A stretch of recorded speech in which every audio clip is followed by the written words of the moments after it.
Sir ఈ మధ్య పెద్ద పెద్ద హాస్పిటల్స్ కావచ్చు, చిన్న హాస్పిటల్స్ కావచ్చు, ఎవరైనా సరే ఈ నీ replacements and joint replacements especially surgeries అంటే ఇంక ఇవి అవుతూనే ఉంటాయి. సర్జరీస్ అవుతూనే ఉంటాయి. మనం మోకాలు తీసేసి ఫారిన్ బాడీ మనకి ఇన్‌ఫ్యూజ్ చేసుకుంటూనే ఉండాలా. దానివల్ల ఎన్ని కాంప్లికేషన్స్ వస్తాయి. ఇంత అడ్వాన్స్‌మెంట్ అయిన తర్వాత కూడా మనము ఈ మోకాల మార్పిడి గురించి, జాయింట్ రీప్లేస్‌మెంట్స్ గురించే మాట్లాడుతున్నాం. సర్జరీస్ గురించే. ఇంకా వేరే ఆప్షన్స్ ఏం లేవా? అసలు ఇది ఎందుకు ఇంత హైప్ క్రియేట్ అయింది మార్కెట్‌లో? అంటే ఇది ఒక దగ్గర 40 ఇయర్స్ నుంచి ఈ ట్రెండ్ నడుస్తుంది. అంటే ఎక్కడ జాయింట్ ప్రాబ్లం ఉన్నా అది చేంజ్ చేసేయడం, అంతే. లేదంటే ఆర్థ్రోస్కోపీ చేసి దాన్ని సూచరింగ్ చేయడము, దాంట్లో లేదా రోబోటిక్స్ అడ్వాన్స్ గా చేసేస్తారు అని నీ చెప్పడం. రీప్లేస్మెంట్ తర్వాత what is that navigation guided knee replacement అని కొన్ని రోజులు వచ్చింది. అవును. అదే అయిపోయింది. ఇప్పుడు రోబో అని వచ్చింది. ఉమ్. దీని తర్వాత ఆర్టిఫిషియల్ ఇంటెలిజెన్స్. అంటే అందరూ కూడాను ఒక క్వశ్చన్ వేసుకోవాలి. ఇది సర్జన్స్ ఏదో అండం కాదు, హాస్పిటల్స్ ఏదో అండం కానీ, ఉమ్. మనం ఎన్ని రీప్లేస్మెంట్స్ చేసి మోకాళ్ళు తీసేసి మెటల్స్ పెడుతున్నామని కాకుండా ఎన్ని మోకాళ్ళు మనం కాపాడామన్నది మనం క్వశ్చన్ వేసుకోవాలి. అంటే ఏ హాస్పిటల్ అయినా, Correct. హాస్పిటల్ CEO అవ్వచ్చు, ఉమ్. హాస్పిటల్ ఓనర్స్ అవ్వచ్చు, Surgeons చేసే అవ్వచ్చు. సర్జన్ అవ్వచ్చు. అరే నేను ఈ నెల నేను 40 చేశాను, నేను ఒక రోజులో 21 చేశాను అని జబ్బలు తట్టుకోవడం కాదు. ఎన్ని మోకాళ్ళని మనం ప్రిజర్వ్ చేసాం, ఎన్ని మోకాల్ని ప్రిజర్వ్ చేసి వాటి న్యాచురల్గా వాటిని ఎంత ప్రొటెక్ట్ చేసాము అన్నప్పుడే నీకు గొప్పతనం వస్తుంది. నేచురల్ గా ఎంత హీల్ చేసాం అనేది న్యాచురల్గా ఆ టెక్నిక్ ఉన్నప్పుడు దాన్ని ఎందుకు వాడరు అన్నదే బాధ. అది ఉంది ఆల్రెడీ. డెఫినెట్లీ. ఇండియాలో ఒక 10 సంవత్సరాల ముందు నుంచి బాగా పాపులరైజ్ అయింది. అంతకు ముందు కూడా ఒక 10% ఆర్థోపెడిక్ సర్జన్స్ ఇదే చేస్తున్నారు. అక్కడక్కడ ఉంటారు వాళ్ళు.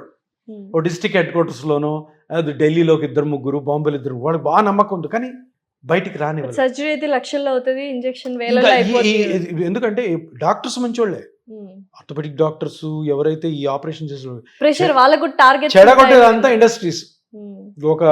దానికి ఒక ఇంప్లాంట్ కనిపెట్టడం, దానికి ఒక సిమెంట్ కనిపెట్టడం, దాన్ని ఒక పెద్ద సర్జరీ చేయడం, దాని సర్జరీని మళ్ళీ వేరే విధంగా పలు విధాలుగా మార్చేయడం.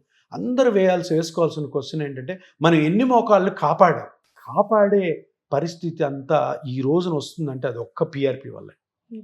ఎందుకంటే కొన్ని వేల మంది ఈ 10 yearsలో కొన్ని లక్షల ఇంటదేమో అందరూ చేస్తున్నారు కాబట్టి PRP ట్రీట్మెంట్తో కొన్ని లక్షల మోకాళ్ళు కాపాడబడ్డాయి. అవి లేవు 10 years బ్యాక్. సో అందరూ క్వశ్చన్ వేసుకోవాలి. ప్రతి డాక్టర్ కూడా గుండె మీద చేసుకొని అనుకోవాల్సిన మాట ఏంటంటే, అరే నేను మోకాళ్ళు ఎన్ని కాపాడాను ఈ నెల, ఎన్ని రీప్లేస్మెంట్ చేశాను కాదు. ఎందుకంటే ఇది ఒక ప్యూరిటీతో ఆలోచించాల్సిన విషయం. అప్పుడే మన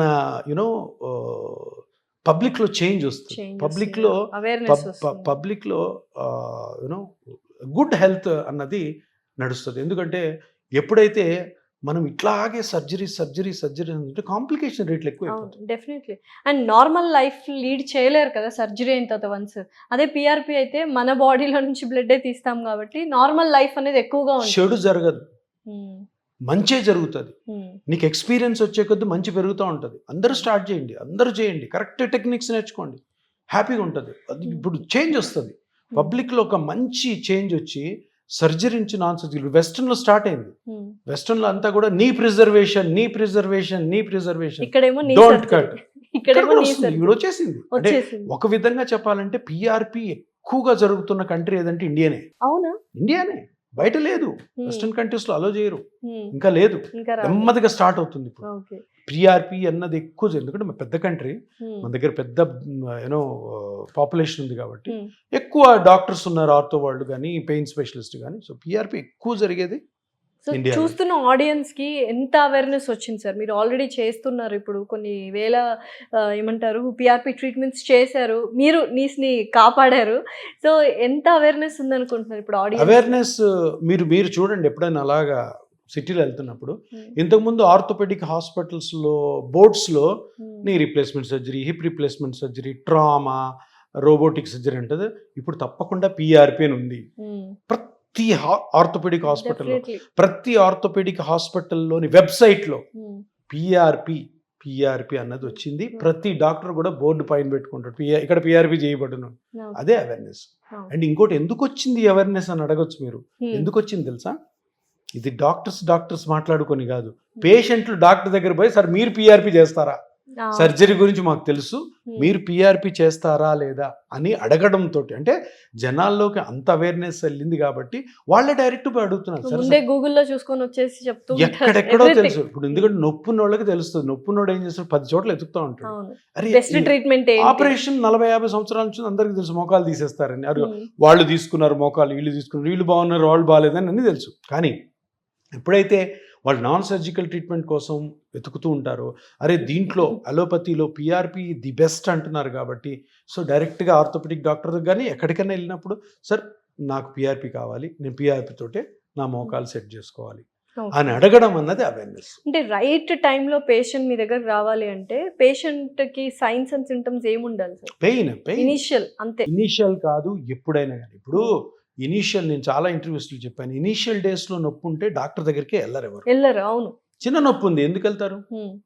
ఏదో టాబ్లెట్లు వాడుకుంటూ ఎక్సర్సైజ్ చేసుకుంటూ, అదంతా కొంచెం ముదిరి ఒక గ్రేడ్ 2 గ్రేడ్ 3కి వెళ్ళినప్పుడు అప్పుడు అరే ఇదేదో ప్రాబ్లం, నార్మల్ లైఫ్ డిస్టర్బెన్స్ వస్తున్నప్పుడు. ఇప్పుడు పిఆర్పి గురించి మనం చేస్తున్న అవేర్నెస్ క్యాంప్స్ వల్ల గ్రేడ్ 1లో కూడా చిన్న నొప్పి వస్తున్నారు. కానీ 99% కేసెస్ మా దగ్గరికి వచ్చేవన్నీ గ్రేడ్ 4. గ్రేడ్ 4కి వచ్చి, గ్రేడ్ 4 అమ్మా ఇది మరి ఆపరేషన్ ఏమన్నా ఆలోచిస్తున్నారా అంటే, ఆపరేషన్ అనగానే కోపం వస్తుంది వాళ్ళకి. సార్ ఆపరేషన్ గురించి మాకు తెలుసు, మీరు పిఆర్పి చేస్తారా లేదా? మరి గ్రేడ్ 4 వాళ్ళకి ఎంత సక్సెస్ రేట్ ఉంటుంది సార్ పిఆర్పి? ఎంత అయితే గ్రేడ్ 2 గ్రేడ్ 3లో ఉంటుందో అంత ఉంటుంది. కాకపోతే కరెక్ట్గా చేయాలి, కరెక్ట్ టెక్నిక్తో ఉండాలి, కరెక్ట్గా పేషెంట్కి ఎక్స్ప్లెయిన్ చేసుకోవాలి. పేషెంట్ కూడా కరెక్ట్గా ఫాలో అవ్వాలి. ఇప్పుడు నాగార్జున గారి ఇంటర్వ్యూలో కూడా ఆయన ఏమన్నారు, పిఆర్పి నేను చేసుకున్నాను 15 years బాగున్నాను, కానీ రీహాబిలిటేషన్ ఎక్సర్సైజెస్ నేను కరెక్ట్గా చేశాను, మెయింటైన్ చేసుకుంటూ అవే, అది కూడా చాలా ఇంపార్టెంట్. అవి చెప్తాం. అవి ఎవరైతే బాగా చేస్తారో, గ్రేడ్ 4 కదా, ఒకవేళ గ్రేడ్ 5 ఏదైనా ఉంటే అది లేదు, అటువంటి వాళ్ళు కూడాను కరెక్ట్ అయిన పద్ధతిలో చేసుకుని కరెక్ట్గా ఫాలోఅప్లో ఉన్నారు, కరెక్ట్గా మేము చెప్పిన మాట వింటే మంచి రిజల్ట్ వస్తుంది. పెద్ద పెద్ద ఆపరేషన్కి వెళ్ళాల్సిన అవసరం. Choosing doctor and being very responsible after the చాలా రెస్పాన్సిబుల్ థెరపీ. ఏ ట్రీట్మెంట్ కూడా అల్లా టప్పాగా తీసిపారేయడం, ఏముందిలే తీసుకుందాం వెళ్ళిపోతాం, చాలా సీరియస్నెస్ ఉండాలి. నేను ఎందుకంటే ట్రీట్మెంట్ తీసుకున్నప్పుడు మా పేషెంట్స్ అందరికీ నేను చెప్తాను, డిసిప్లిన్, క్రమశిక్షణతో ఈ ట్రీట్మెంట్ తీసుకోండి, నేను చెప్పిన మాట వినండి. మీరు ఎటువంటి పెద్ద పెద్ద ఆపరేషన్కి వెళ్ళాల్సిన అవసరం లేదు, దీంతోనే మంచిగా రికవర్ అవుతారు. Thank you sir. Thank you.